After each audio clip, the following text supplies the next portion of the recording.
बात अटकती हो पुरुषार्थी जीवन में।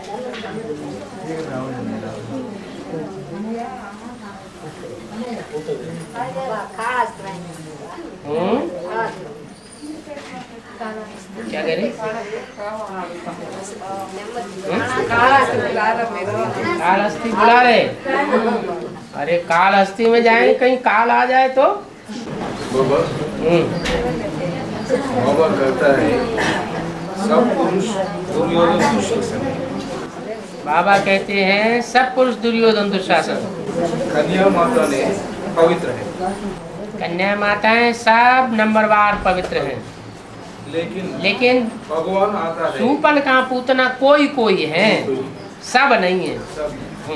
और पुरुष सब Duryodhan, 1 to all, A to Z सब पुरुष दुर्योधन। लेकिन भगवान आता है पुरुष तन में। पुरुष जैसा बनने का कारण क्या है? बाप पतित से घृणा करता है या पतितों को आकर के पावन बनाता है? प्यार करता है?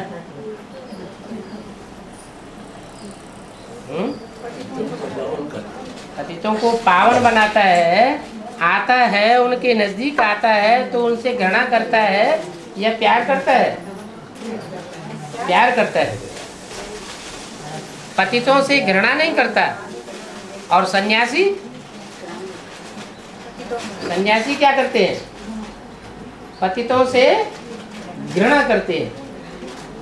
तो बाप में अंतर है। बाप सच्ची बात कहने वाला है तो पतितों से घृणा नहीं करता, लेकिन झूठ से घृणा करता है। बाप को सच्चाई प्रिय है तो पतित बच्चे अप्रिय नहीं हैं, लेकिन जो पतित बच्चों में सच्चे सच्चे बच्चे हैं वो बाप को प्रिय है। जो अपना सच्चा सच्चा पोता मिल बाप को देते हैं। इसलिए बोला है कि अपना सच्चा सच्चा पोता मिल देने वाला कोई कोटों में एक है। माना देवभान के कारण अपना पूरा सच्चा पोता मेल बाप के सामने देते नहीं है। एक है जो 100% अपना पूरा सच्चा पोता मेल बाप के सामने रख देता है। तो ऐसे सच्चे बच्चे बाप को प्रिय है। बाप का बच्चा होगा तो अपने तन का, अपने मन का, अपने धन का, समय संबंध संपर्कियों का सारा पोता मेल देता होगा।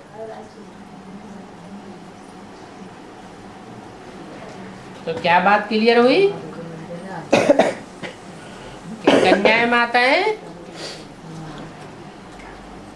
दुर्योधन दुशासन शूर्पणखा सबको नहीं कहा और पुरुष सबको दुर्योधन दुशासन कहा।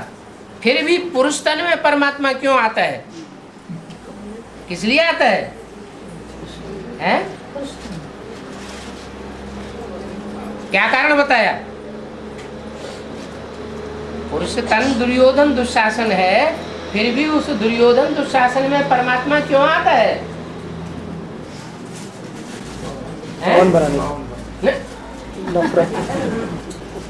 अरे पवित्र कन्याओं के, पवित्र ऋषि मुनि के तन में क्यों नहीं आता? ठीक है, पवित्र कन्याओं के तन में, पवित्र ऋषि मुनि के तन में आना चाहिए, उनके तन में नहीं आता। पतित तन में आता है। क्या खासियत देखी? वो खासियत फिर भूल गई। सच्चा सच्चा पोता है? प्रवृत्ति मार्ग वाला है। नहीं, प्रवृत्ति मार्ग वाले तो बहुत हैं हिंदुस्तान में, तो ढेरों प्रवृत्ति मार्ग वाले। वो तो मेल बेस सच्चाई, सच्चाई। बाप सत्ययुग स्थापन करने वाला है। बाप को सच्चा पातशाह कहा जाता है, सच्चा बाप है, ट्रुथ गॉड फादर कहा जाता है। तो सत्य बाप को क्या प्रिय है? सच्चाई प्रिय है। जो सच्चे बच्चे होते हैं वो बाप को अति प्रिय है, सबसे ज्यादा सच्चाई प्रिय है। इसलिए भले कितना भी पतित हो, लेकिन क्या हो, है बाप के प्रति सच्चा हो। दुनिया के सामने, दुनिया की नजरों में भले झूठा हो, लेकिन बाप के सामने सच्चा हो, तो बाप को बहुत प्रिय।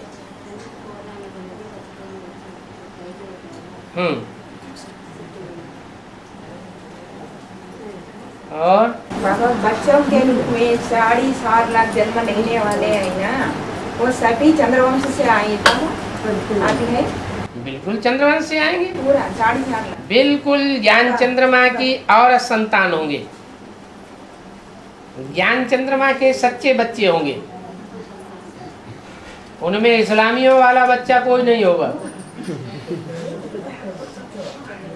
इस्लामियों की औलाद कोई नहीं होगा, सब मम्मा बाबा को प्यार करने वाले होंगे।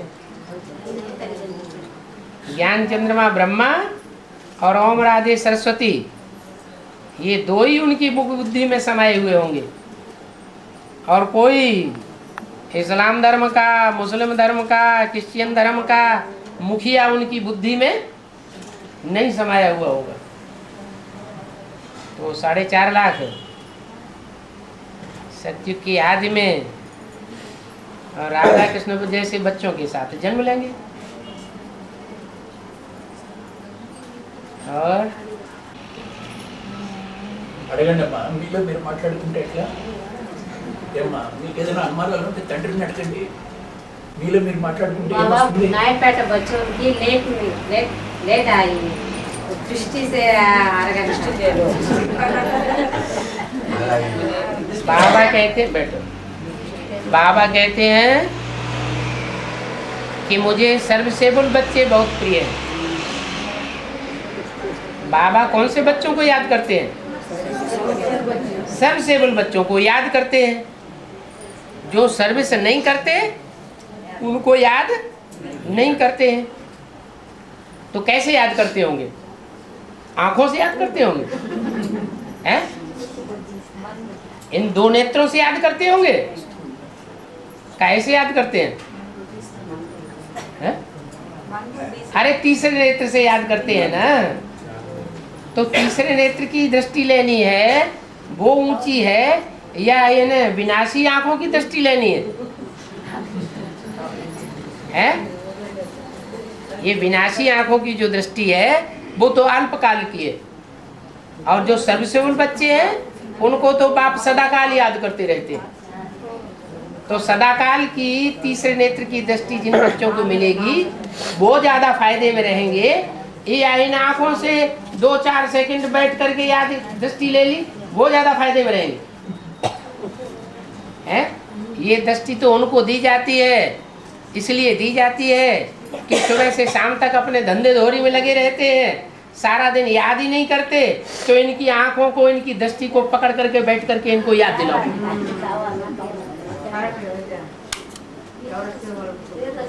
ये दृष्टि कोई जरूरी नहीं है उतनी, लेकिन बाप की जो कृपा दृष्टि कही जाती है वो है सर्वसेवल बच्चों को मिलने वाली। और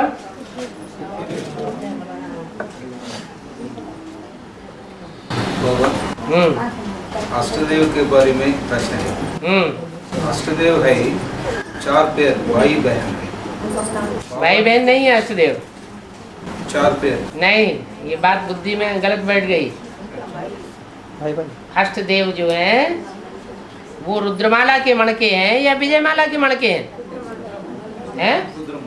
रुद्रमाला आपस में भाई भाइयों की माला है या भाई बहनों की माला है? हैं? भाई भाइयों की माला है।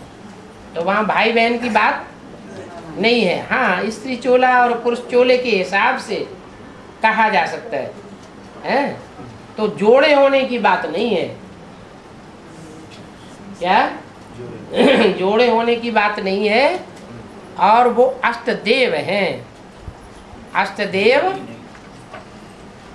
वो हैं जो नंबरवार, जिनमें फिनिशिंग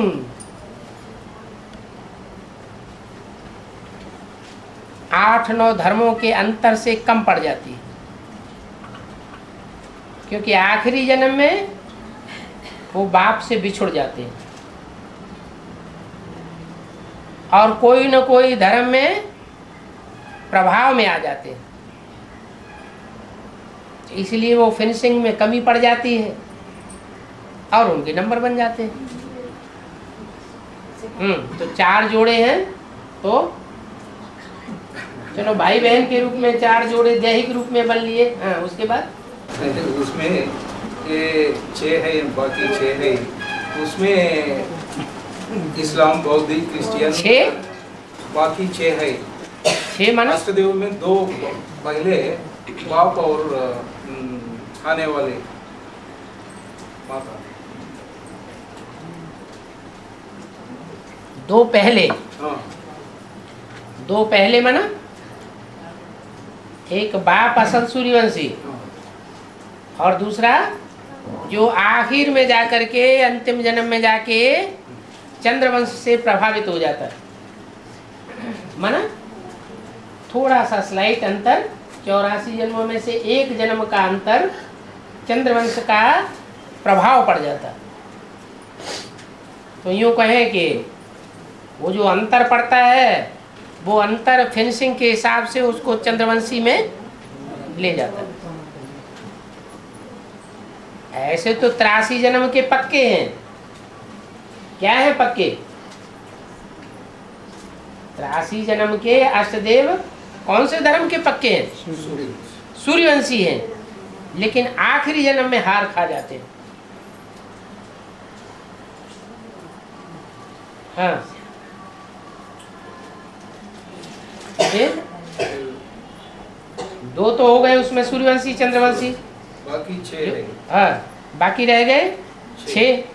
तो 6 जो है वो इस्लामी, बौद्धि, क्रिश्चियन, सन्यासी, हाँ सन्यासी, सिख है, मुस्लिम और सिख। हाँ, सिख धर्म में प्रभावित हो जाते हैं आखिरी जन्म में। हाँ, उसमें कौन कौन भाई बहन थे वो पहले उसमें, इसलिए ये बाकी 6 में कोई भाई है कोई बहन। जो लेफ्ट साइड के हैं वो सब पावरफुल हैं, इसलिए भाई हैं, और जो राइट साइड के हैं वो सब बहनें हैं। भारतीय धर्म, बौद्ध धर्म, संन्यास धर्म, सिख धर्म, ये सब ऐसे धर्म हैं जो बाईं ओर के धर्मों के प्रभाव में आ जाते हैं।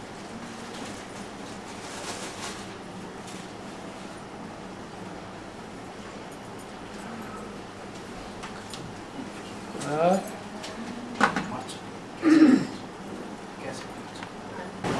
द्वापर से कलियुग अंत तक तो धर्म आते रहते हैं ना बाबा, 8 धर्म। वो धर्म पिता निवृत्ति मार्ग वाले है ना। दूसरे धर्म के धर्म पिताएं सूर्यवंशी चंद्रवंशियों को छोड़कर दूसरे धर्म के जो धर्म पिता हैं वो सब निवृत्ति मार्ग वाले, माने प्रवृत्ति में पक्के नहीं रहते। आज एक प्रवृत्ति है तो कल दूसरी प्रवृत्ति है, वो आधार मूर्ति भी कोई भी हो, जो उस धर्म में कन्वर्ट हो उनके अंदर संग का रंग आ जाएगा। पलट दीजिए, बदल दिया। हाँ।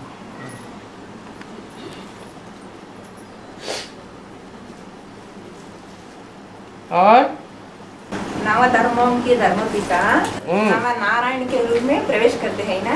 9 धर्मों के 9 धर्म पिताएं नव नारायण का धर्म पिताएं नहीं हैं, वो धर्म की माताएं हैं। क्या? आधार मूर्ति माता है। हाँ, वो नास्तिक धर्म पिताएं जो हैं जिनमें प्रवेश करते हैं, पिता जो है वो माता के दिल और दिमाग पे छा जाता है, दिल और दिमाग में प्रवेश कर जाता है। तो इसलिए वो आधार है। जैसे बीज है पिता और बीज धरणी में प्रवेश कर जाता है, तो वो जो बीज धरणी में प्रवेश कर जाता है, उस बीज को धारण करने वाली धरणी माता कही जाती है। तो वो धर्म की माताएं हैं जो शरीरधारी देखने में आते हैं। वो सभी नारायण बनने वाले हैं। नारायण बनने वाले हैं 9, एक संगम युग का और 8 सतयुग के। आस्तिक धर्म वाले है ना, वो भी प्रवेश करके धर्म स्थापन करते ही ना। जो नास्तिक धर्म का है वो भी प्रवेश करता है, लेकिन वो मानता नहीं है किसी को। मानता नहीं बाबा। आधार मूर्ति कहाँ से आती? वो भी यहीं से आता है, संगम युग से। हाँ जी, क्योंकि संगम युग में नास्तिक भी हैं बहुत तेरे, नास्तिक हैं, और सतयुग में भी वो नास्तिक धर्म की आत्माएं प्रजा वर्ग में आती हैं। ऐसे नहीं कि प्रजा नहीं बनती है, आखिरी जन्म में प्रजा वर्ग में आएंगी, लेकिन वो किसी को मानेंगी नहीं। और वही आत्माएं कलयुग के अंत में जब आती है तो उनमें वो लेनिन स्टालिन को प्रवेश करते हैं। राजाई नहीं पाते, क्योंकि राजाई का वर्षा बाप से मिलता है। न वो निराकार बाप को मानते, न वो साकार बाप को मानते। निराकार शिव को नहीं मानते, इसलिए स्वर्ग का वर्षा नहीं मिलता, स्वस्थिति का वर्षा नहीं मिलता। और वो साकार जो एडम आदम है, आदिदेव है, उसको भी नहीं मानते, इसलिए उनको जो विकारी सृष्टि है द्वापर कलयुग की, उसमें भी राजाई का वर्षा नहीं मिलता। तो प्रजा में ही रह जाते, प्रजातंत्र राज्य को ही ऊंचा समझते हैं।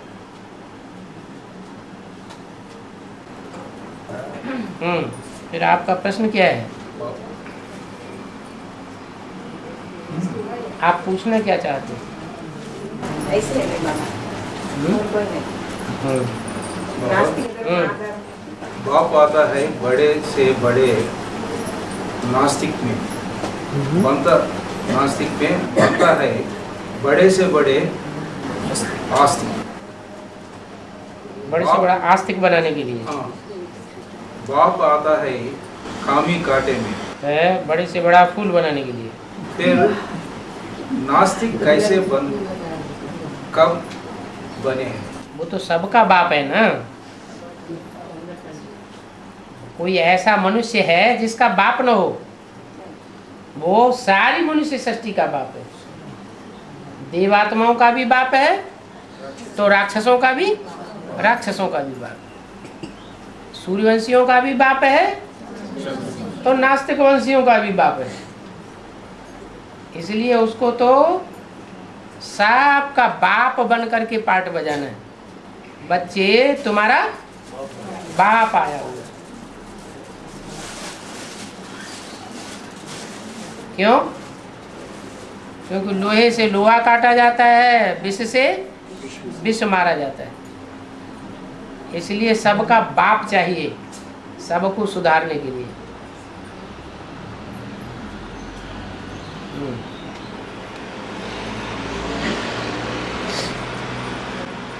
भक्ति मार्ग में कन्निका परमेश्वरी, कन्याकुमारी, कन्निका परमेश्वरी, कन्याकुमारी दोनों को पूज योगी बनती है ना। वो दोनों वैष्णवी देव का गायन है बाबा। हाँ जी, एक को लक्ष्मी कहते हैं, एक को महालक्ष्मी कहते हैं, एक को ब्राह्मण कहते हैं, एक को महाब्राह्मण कहते हैं। क्या? ऐसे ही लक्ष्मी और महालक्ष्मी, नारायण और महानारायण।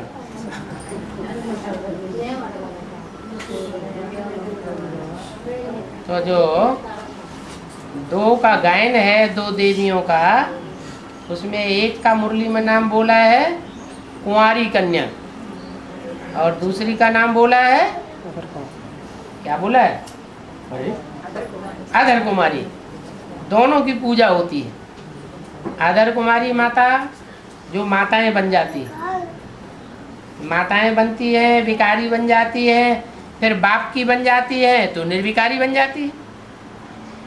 जिनके लिए बाबा कहते हैं कि माताओं को भी मैं कन्या बना देता हूँ, क्योंकि माताएं जब ज्ञान ले लेती हैं, ज्ञान बुद्धि में बैठ जाता है, प्रैक्टिकल जीवन में उतर आती है, तो कन्या बन जाती है।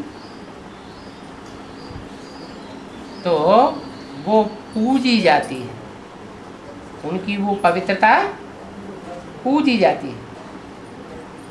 पतित बनने के बाद पावन बनना मुश्किल होता है या पावन को पावन बनना मुश्किल होता है? ज्यादा पुरुषार्थी कौन हुआ? पतित से पावन बनने वाले। जो पतित बन चुके हैं उनको पावन बनना बहुत मुश्किल होता है, और जो कुंवारी कन्याएं हैं ही पवित्र, उनको अपवित्रता का ज्ञान ही नहीं है, तो उनको पवित्र रहना कोई बड़ी बात नहीं है।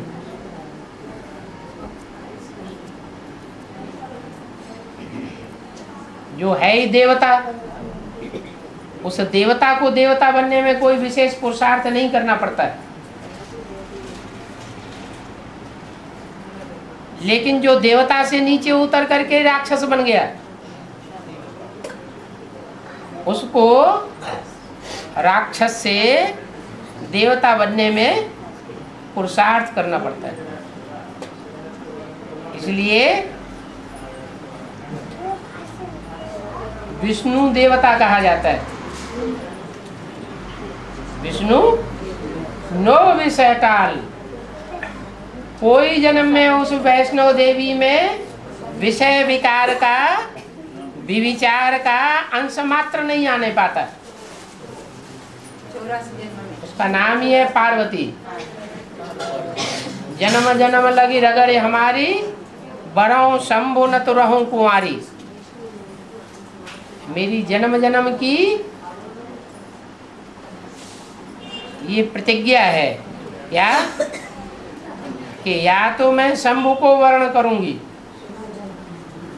शंभु को पति बनाऊंगी, या तो मैं कुंवारी रहूंगी। तो हर जन्म जन्म का एक पति हुआ या अनेक पति हुए? एक पति हो गया।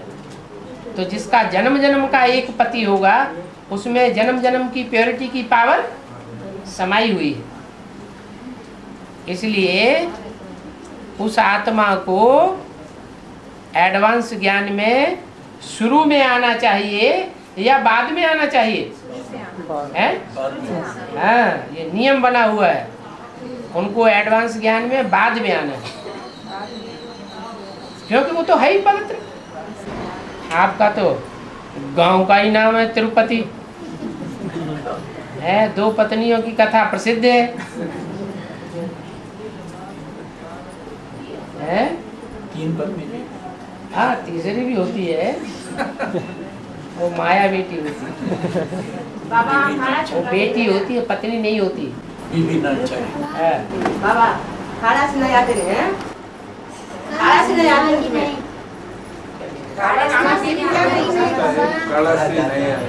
तुम कालश्री आते नहीं क्या पूछते? ओ, कालस्थी क्यों बार बार बुलाते हो? खाना नहीं कालश्री हुआ। ओ, कालस्थी से तो सबको काल से डर लगता है।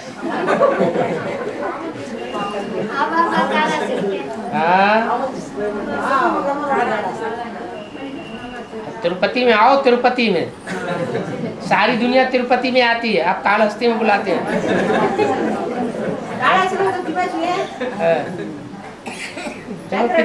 तिरुपति में कितनी भीड़ लगती है। हाँ,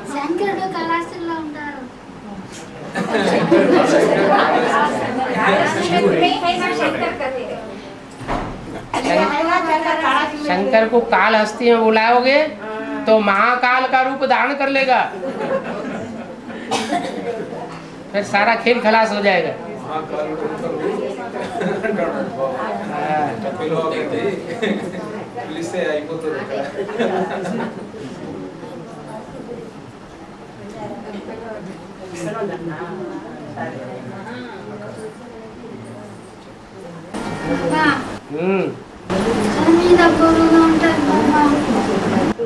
सिर पर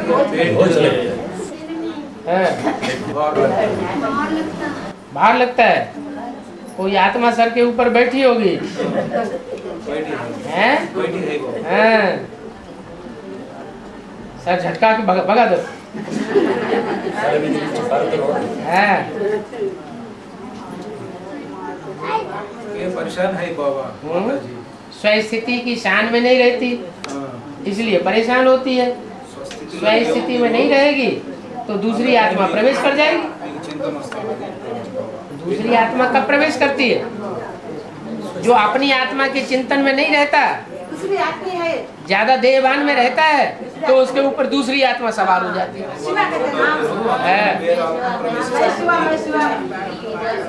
तो अपनी आत्मा की याद में रहा करो तो दूसरी आत्मा नहीं आएगी।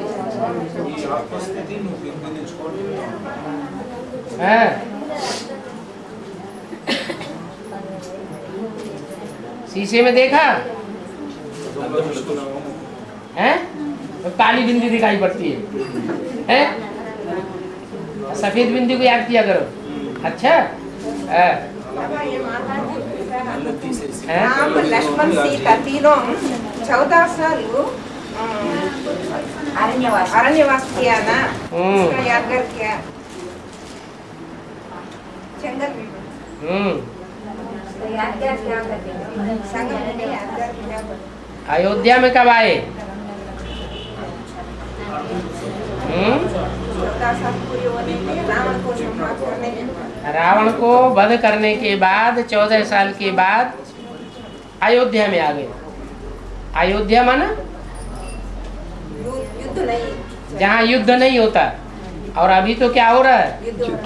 अभी तो युद्ध हो रहा है। जब युद्ध होना बंद हो जाए, नई दुनिया की सौगात मिल जाए, तो समझ लो 14 साल हमारे पूरे हुए। स्वप्न में कनपड़ता ఉంటారు బాబా మీరు ఎప్పుడు स्वप्न में बाबा स्वप्न में बाबा आता है, और स्वप्न में बाबा आता है, और जागते पे भूत आता है। స్వప్నంలో బాబా వస్తాడు, ఏమే స్వప్నంలో బాబా వస్తాడు, మరి నిద్రపోయేటప్పుడు భూతం వస్తుంది। निद्रा नहीं, सपने में निद्रा में बाबा आता है, और जागृत अवस्था में देवान रहता है, इसलिए भूत आता है। नहीं बाबा क्या? स्वप्न में आता है ना, वो तो सो जाती है आत्मा, उस समय तो आत्मा सो जाती है ना, तो इसलिए उस समय बाबा याद आता है। और जब जगते हैं तो देवान आ जाता है, तो देवान के ऊपर आत्मा सवार हो जाती है।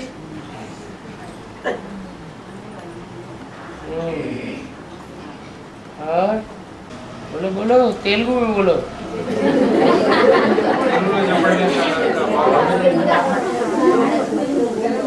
तेलुगु चप्पू।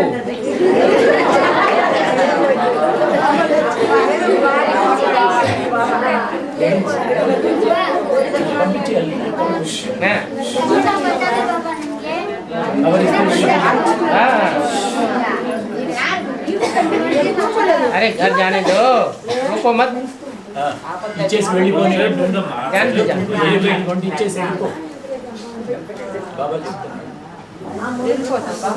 हाँ हाथ देना खत्म ना बाबा। हाँ हाँ बाबा पढ़े नहीं सुनो क्या करना, मुरली क्या पढ़ते, टीवी देखते, टेप रिकॉर्ड देखना तो सुनना। क्या कह रहे? पढ़े नहीं ना, पढ़े नहीं ना, हाँ उन्हें क्या पढ़ते हैं बाबा के, मुरली क्या पढ़ ले सकते हैं, रेडियो तो भी टीवी तो भी देखना बाबा को।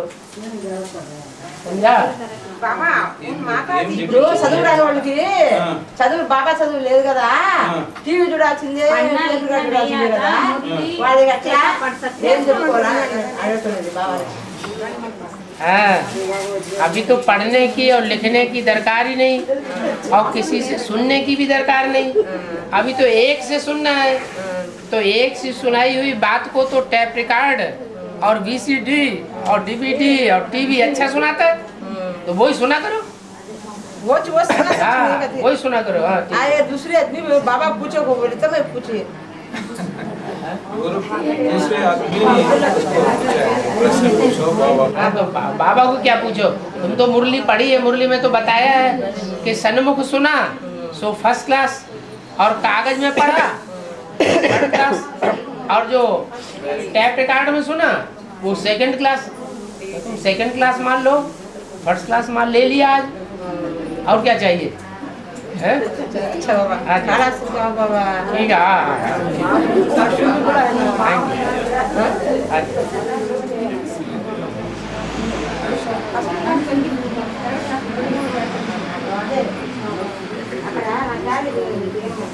బాబా వైష్ణవి అంటే ముగ్గురు అమ్మలు కదా, మహాలక్ష్మి, మహా సరస్వతి, మహాకాళి. ఆ తీన్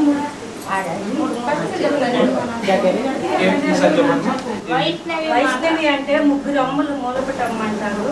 మహాలక్ష్మి, మహాకాళి, మహా సరస్వతి వాళ్ళు సాకారంలో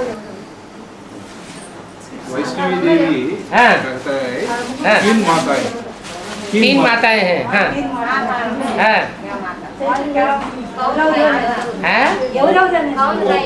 कौन कौन है? तीन माताएं कौन कौन है? महाकाली है, महागौरी है ना। जब महाकाली है तो महागौरी भी है, फिर कोई बीच वाली भी है? हाँ, सरस्वती है। एक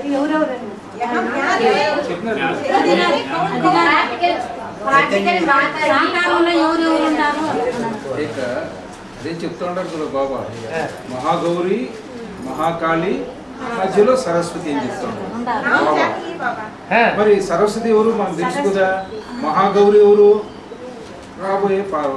రాబోయే, మరి ఈమె మహాకాళి ఎవరు జగదమ్మ.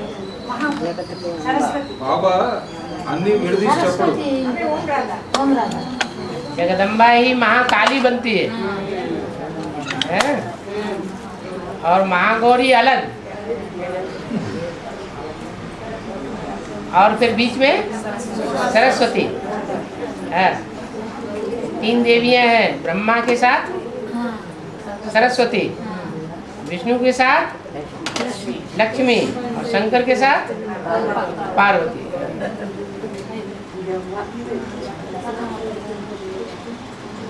और बाबा ये माता ने बता रही है गायत्री माता को 5 सिर दिखाए, इसलिए गायत्री को 5 सिर 5 सिर दिखाते हैं। हाँ, नहीं 5 बोल रहे हैं। ये बोल रहे हैं, लेकिन नाम क्या है? गायत्री गायत्री। 3 का गायन है, गाय माना गायन, त्रि माने 3 देवियों का गायन है, वही गायत्री है। हाँ जी। घर में चित्र में है 5 है बता। अरे चित्र तो ढेर के ढेर मनुष्यों ने बनाए दिए। कोई को 5 पत्नियां रही होंगी तो उन्होंने 5 बना दिए है। और तिरुपति वालों की तो बुद्धि बहुत चलनी चाहिए है? है? जय माता ने बता रहे हैं शंकर को 5 सिर दिखाए ना। शंकर को जो 5 सिर दिखाए हैं वो ब्रह्मा के ही 5 मुख हैं, पंचानन जिसको कहते हैं, वो कोई दूसरे नहीं है। जो ब्रह्मा है सो विष्णु बनता है, वही ब्रह्मा बीच में प्रवेश करता है तो शंकर का रूप है। शंकर माना मिक्स।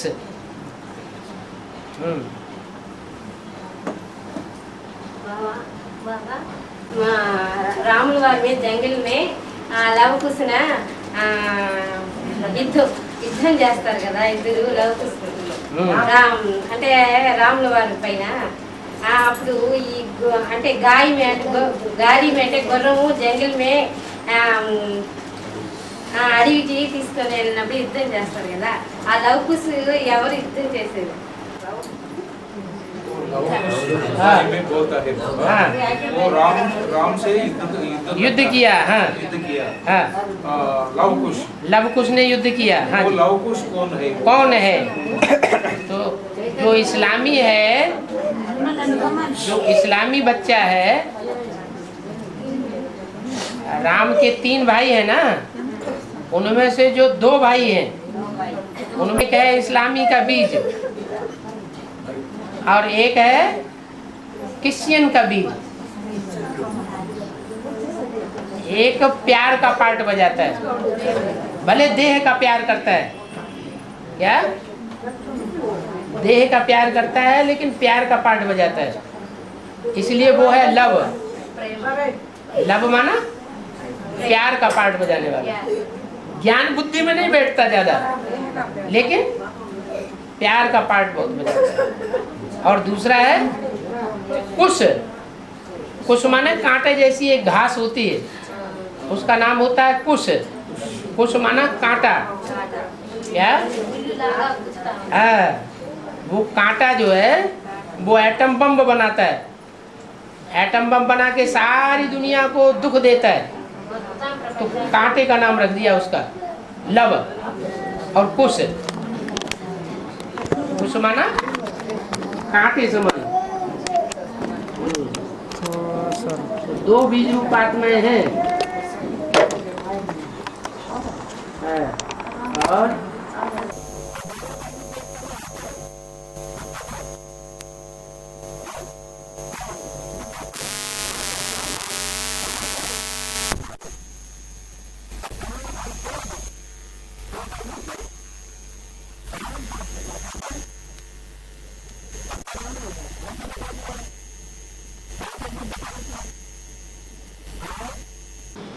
जो माँ है उसका काम है माता का।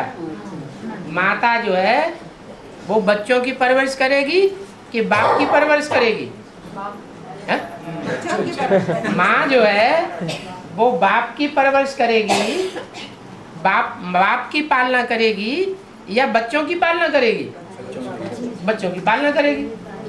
यज्ञ के आदि में भी ब्रह्मा दादा लेखराज ने बच्चों की पालना की या पति बाप की पालना की है? बच्चों की पालना की। और अभी अंत में भी जो जगदम्बा है वो जगदम्बा पहले इस्लामी इस्लामी और क्रिश्चियन जो लव और कुछ बच्चे हैं उनकी पालना करेगी या बाप की पालना करेगी? बाप को प्यार करेगी। बच्चे जब पैदा हो जाते हैं तो माँ बच्चों को प्यार करती है या पति को प्यार करती है? बच्चों को प्यार करती है। वही परंपरा चली आ रही है। तुम जाओ वानप्रस्थी हो जाओ, जाओ जंगल में चले जाओ, हमें कोई मतलब नहीं।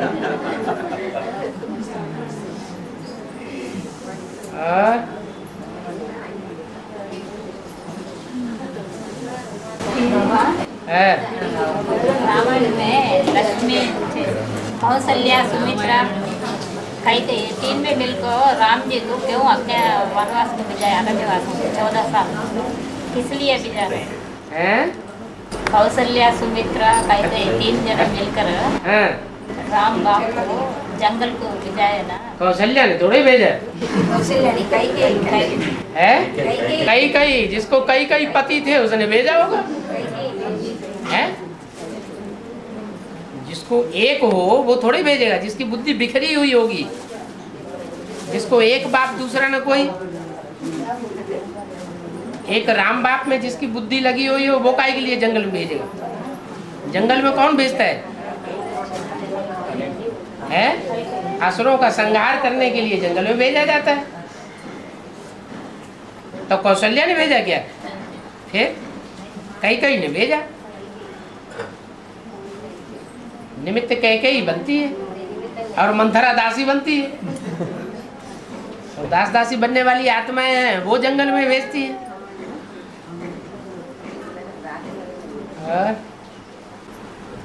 हो गया? हाँ बोलो। మహాభారతంలో ద్రౌపది రాత్రిలో శవాల తినబోతుందని భీముడు చూపిస్తాడు కృష్ణుడు కాపలా కాసి.